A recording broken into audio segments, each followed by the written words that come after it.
Ladies and gentlemen, welcome back to the analysis of YOLENO TV. I hope you're well from wherever you're watching this channel. Now, Raila Odinga issued a stand on his take on ORENGO statements and NYONGO statement. Now, this is coming at a time whereby Karen Nyamu, who is the nominated senator under UDA, also she issued a statement.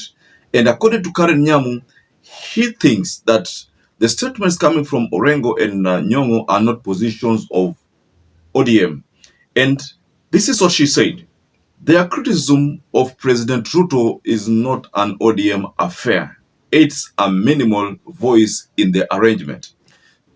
Karen Nyamu was reacting to this growing debate about ORENGO's position and NYONGO's position, because there are people who think that ORENGO and NYONGO are either delivering Raila Odinga's ideal position, or they are slowly crafting their own political journey away from Raila Odinga's faction. So the big question, ladies and gentlemen, here, based on Karen Nyamu's statement, do you think the statement from ORENGO and NYONGO are positions of ODM, or they are personal positions? Because, you know, Raila told us that ODM is a democratic party. And because of that position, leaders in ODM have a right to have their own stance, which are not stance of the ODM position, which can be their own personal stance. So this is what Karen Nyamu is trying to react to and saying that it's not an ODM affair. Now, of course, that is what Karen Nyamu was going to say, because UDA banks on ODM support. That's a reality. But ODM said that unless you fulfill the MOU, we are not going to stand with you. So that is the position of ODM. So people in UDA don't want to find themselves in a scenario whereby they are not on good terms with ODM. So that's why you find that Karen Nyamu was quick to react and say that that is not the position of ODM. It is a personal opinion. So I want us to explore this story further, ladies and gentlemen. But before you do that, kindly support this channel by liking this video and subscribe to this channel if you are not subscribed before. And to our existing subscribers, I want to continue thanking you so much, because without you, this channel wouldn't have grown. Karen Nyamu's response have caught people's attention. Many talk about the reason why she had to say it's not a position of ODM. Now, let's talk about position of ODM. And that question will lead us to Senator Edwin Sifuna. Now, Edwin Sifuna is the Secretary General of ODM. Now, we know the position of ORENGO, we know the position of ANYANG in ODM. Now, because Edwin Sifuna is the Secretary General of ODM, he is most likely the spokesperson of ODM again. Now, anything that Edwin Sifuna says is always a position of ODM. So we are trying to react to Karen Nyamu's statement, because she says it's not an ODM affair. But I think I beg to differ with her, because based on the statement from Sifuna, first of all, Sifuna being a Secretary General, Sifuna has openly, criticized the government of Kenya Kwanza, openly criticized William Samoei Ruto, openly said that ODM is going to front a candidate in 2027. So these are positions of ODM.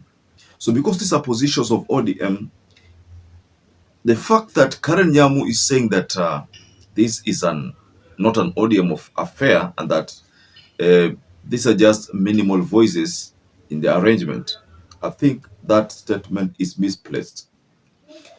For those of you who listened to Raila Odinga's statement when he had to defend his long-term friend and political brother, James Orengo, because people in Nyanza have been talking about impeachment of James Orengo. People have been talking about Anyang Nyongo's position. But this impeachment that has been talk of the town is on the impeachment of James Orengo.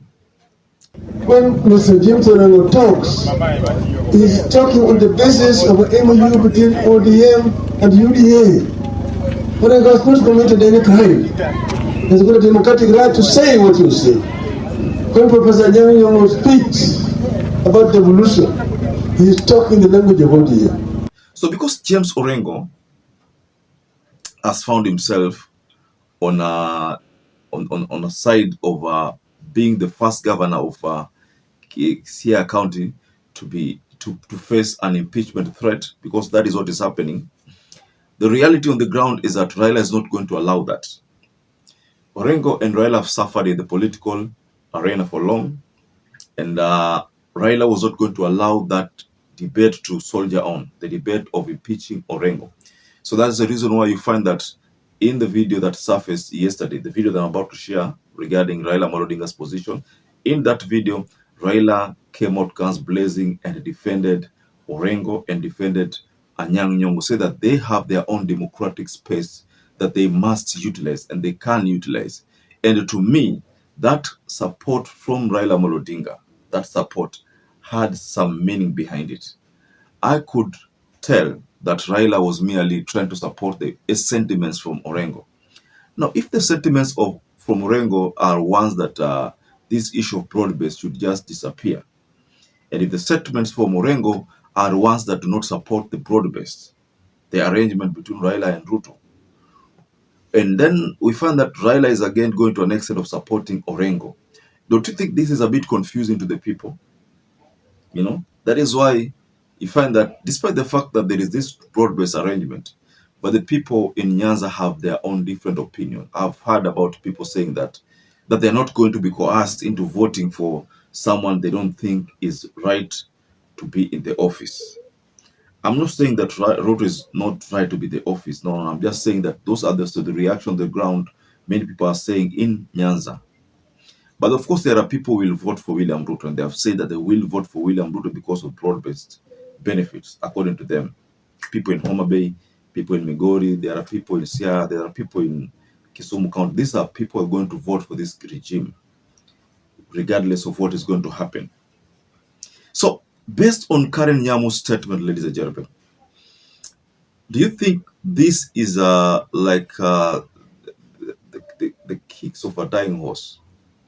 You know, is that the case?